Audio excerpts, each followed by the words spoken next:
कि क्यों हमने यूक्रेन ही ऑप्ट क्यों किया।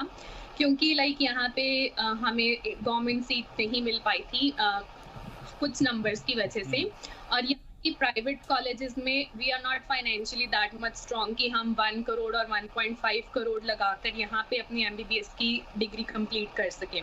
इसीलिए हमें यूक्रेन को ही ऑप्ट करना पड़ा था, क्योंकि नंबर 1 वहाँ पे पढ़ाई भी अच्छी है और नंबर 2 फाइनेंशियली हम सब उसको कर सकते हैं। हुँ, हुँ। बट यहाँ पे प्राइवेट में बहुत ज़्यादा ठीक है। हाई देख कॉस्ट। ये आपने एक बड़ा पहलू सामने रखा है कि यूक्रेन या फिर और अन्य देशों में लोग क्यों जाते हैं, छात्र क्यों जाते हैं। डॉक्टर रमेश चंद, क्या हम अपनी देश की ये मेडिकल की शिक्षा जो है इसको लेकर के कुछ संशोधन, कुछ परिवर्तन, कुछ बदलाव कर सकते हैं क्या कि ये छात्र अगर हमारे देश के जो है वो बाहर जा रहे हैं, उन्हें सस्ती अच्छी शिक्षा यहाँ ही मिल जाए? डेफिनेटली जो मेडिकल कॉलेजेस हैं इंडिया में, खासकर जो प्राइवेट इंस्टीट्यूट हैं, उनकी फीस इतनी ज़्यादा है कि जो फॉरेन के मुकाबले जो चाइना पढ़ने जाते हैं, रसिया पढ़ने जाते हैं, यूक्रेन पढ़ने जाते हैं और बहुत सारी कंट्रीज़ में लोग जाते हैं, उनकी कंपैरिजन में बहुत ज़्यादा है। अगर इसको कंट्रोल किया जाए, जैसे कि माननीय प्रधानमंत्री जी ने जब बच्चे वहाँ से वापस आए थे यूक्रेन से, तो इसके बारे में कहा गया था कि इन बच्चों को यहाँ पर किसी न किसी रूप में एडजस्ट करेंगे। और अभी हाल ही में सरकार की तरफ से ये भी आया है कि लगभग प्रत्येक जिला में मेडिकल कॉलेज खोले जाएंगे, मेडिकल कॉलेजेस, और उनमें जो फीस स्ट्रक्चर होगा वो सरकार के कंट्रोल में होगा। अगर इस तरह से होता है, मेडिकल एजुकेशन यहाँ पर सस्ती होगी, तो कोई भी विदेश क्यों जाएगा पढ़ने। ठीक है सर, ठीक है। देवेंद्र विश्वनाथ जी, एक बात जो ऐसे छात्रों के समस्या को लेकर आ रही है, सुझाव के तौर पर बहुत लोगों ने कमेंट में भी बताया है और ऐसे भी काफ़ी सोशल लेवल पर भी रिएक्ट कर रहे हैं लोग कि क्या हम ऐसे छात्रों को अपने यहाँ शिफ्ट नहीं कर सकते हैं किसी मेडिकल कॉलेज में? क्या ये एक रास्ता बेहतर हो सकता है अभी? देखिए, ये निर्णय तो प्रदेश सरकार को और देश की सरकार को लेना है, क्योंकि जो प्राइवेट मेडिकल कॉलेजेस देश और प्रदेश के अंदर हैं, और उसमें सबसे बड़ी बात तो ये है कि इसमें जो फीस यहाँ पर ली जाती है वो बहुत ज़्यादा है।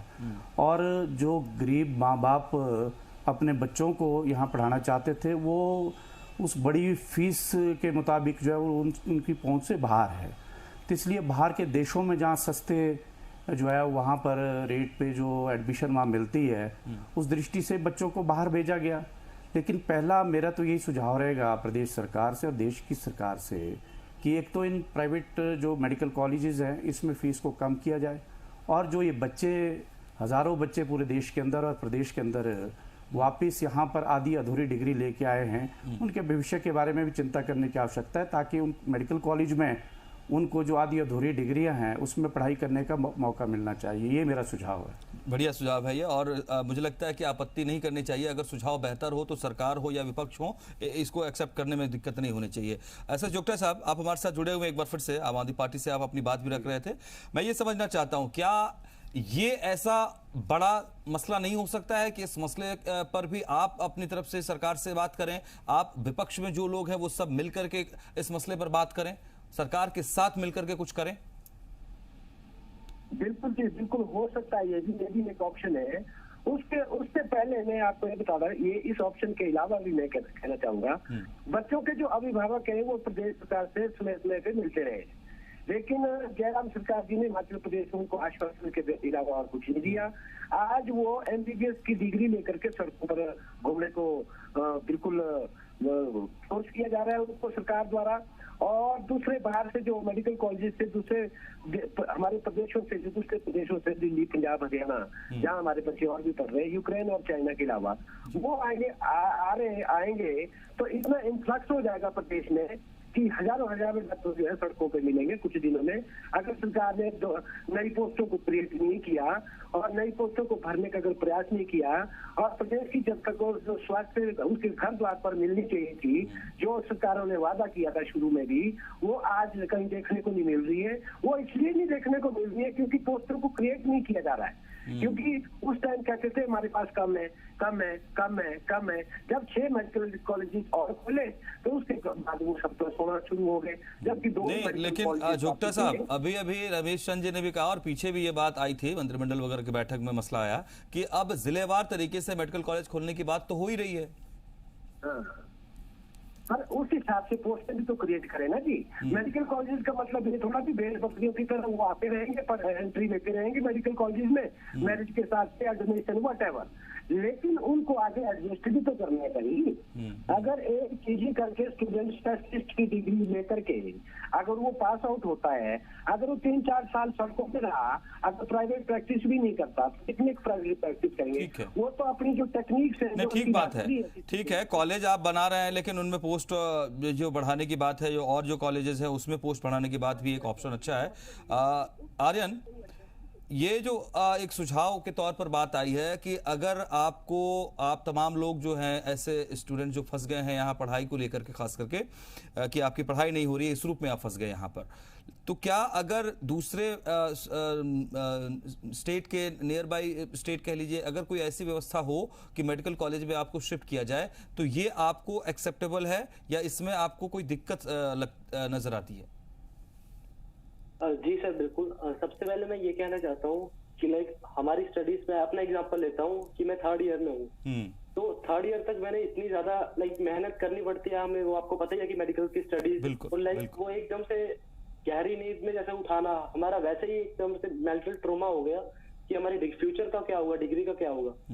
तो मैं 3rd ईयर तक इतनी मेहनत की, वो एकदम से वेस्ट हो, वो हम देख नहीं सकते, क्योंकि वो हमारा वो बेस था हमारी फ्यूचर के लिए। और जो ये सुझाव है कि हमें इंडिया में ही अकोमोडेट किया जाए, ये बिल्कुल सही सुझाव है। मैं चाहता हूँ कि गवर्नमेंट वन टाइम मेजर की तरह, क्योंकि ये वॉर बार बार नहीं होता है, वन टाइम मेजर के तौर पे हमें इंडिया में ही एब्जॉर्ब कर ले, ताकि हम फर्दर स्टडीज इंडिया में पूरी कर सके। और रही प्राइवेट मेडिकल कॉलेजेस की बात, तो मैं चाहता हूँ कि हम उतनी फीस देने को तैयार है जितनी यूक्रेन में दे रहे थे, बट लाइक उनका फीस स्ट्रक्चर काफी ज्यादा हाई होता है। बट मैं समझ गया, अगर पढ़ाई आपकी पूरी हो जाती है यहाँ तो वो ठीक है, लेकिन जो फी की जहाँ तक बात है, फी का जो मसला है उस पर भी थोड़ा सा सरकार को कुछ करना होगा काम, ताकि आप इसीलिए बाहर गए थे कि फी बहुत ज़्यादा वहाँ पर नहीं है, सस्ते में अच्छी पढ़ाई आपको मिल जाती है। शायद वहाँ यूक्रेन के इंस्टीट्यूट से कहें या जो वहाँ जहाँ आपका कॉलेज है, यूनिवर्सिटी है, उन लोगों से बातचीत हो रही है, वो क्या कह रहे हैं, कब से रिज्यूम कर सकते हैं, आप लोगों को बुला सकते हैं, कोई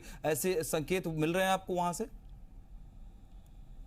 अभी हमारी ऑनलाइन क्लासेस चल रही हैं तो हम टीचर्स के साथ कांटेक्ट में तो हैं, बट स्टिल अभी की वहाँ पे कुछ भी नहीं हमें एश्योर्ड गारंटी दे पा रही है। वो भी बस यही बोल रही है कि आप भी गॉड से प्रे कर, हम भी प्रे कर रहे हैं कि जल्दी से ये वॉर एंड हो जाए। डिग्री को लेकर बात हुई क्या? शायद एक चीज जरा कॉन्क्रीट बताइए। आर्यन, आपसे बाद में आता हूँ। डिग्री आपकी कंप्लीट करके आपको डिग्री मिलेगी, ये बात हुई है आप लोगों की क्या इंस्टीट्यूट के साथ? अभी ऐसा तो अभी टीचर्स कुछ भी नहीं बोल रहे हैं, क्योंकि अभी टीचर्स को खुद भी नहीं पता है कि हम नेक्स्ट ईयर में वहां आ पाएंगे नहीं आ पाएंगे। ऐसा तो टीचर ने हमें कोई नहीं दिया है। इवन हम ये भी अपनी सेंट्रल गवर्नमेंट को बोलना चाहेंगे कि अभी हम स्टूडेंट्स हिमाचल के हैं, हिमाचल में हमारे पास 5 कॉलेजेस है गवर्नमेंट, और even we have more than 400 students जो कि यूक्रेन से आए हैं। बाकी स्टेट्स की है जिसमें ज्यादा कॉलेजेस है, स्टूडेंट्स कम आए हैं, तो हमें इसमें भी कोई प्रॉब्लम नहीं होगी अगर हिमाचल के स्टूडेंट्स को आप पंजाब या हरियाणा किसी और स्टेट में जा इसकी डिग्री कंप्लीट करनी हो गवर्नमेंट कॉलेज। ठीक है, तो हम उसके लिए भी नहीं। ठीक है आर्यन, डिग्री को लेकर आपको कोई बात अश्योरेंस आपके इंस्टीट्यूट से, यूक्रेन से? नहीं सर, टीचर ने डिग्री के रिलेटेड कुछ नहीं कहा है। हमारे टर्नोबिल के टीचर, काफी यूनिवर्सिटी के टीचर ऐसा प्रिटेंड कर रहे हैं जैसे सब कुछ नॉर्मल है। वो चाहते हैं कि हम दोबारा वापस आए, तो हम उनसे बोलते हैं कि एयरपोर्ट तो अभी ठीक नहीं है, हम आए कैसे? तो बोलते कि आसपास की कंट्री से आ जाओ दोबारा। तो हमने बोला कि हम बॉर्डर से इतनी बुरी तरह हम जिंदा रहने वाली हालत में नहीं थे, निकले, अब दोबारा हम यूक्रेन क्यों आए वापस? तो टीचर से चिढ़ जाते हैं, तो हम कुछ नहीं बोलते। तो हमें कोई गारंटी नहीं है कि हमारा उधर कुछ होगा या नहीं होगा। नहीं, ठीक है, सरकारें हैं इस बात को लेकर के फिक्रमंद, तभी तो आप लोगों को सबको सुरक्षित ले आया गया है।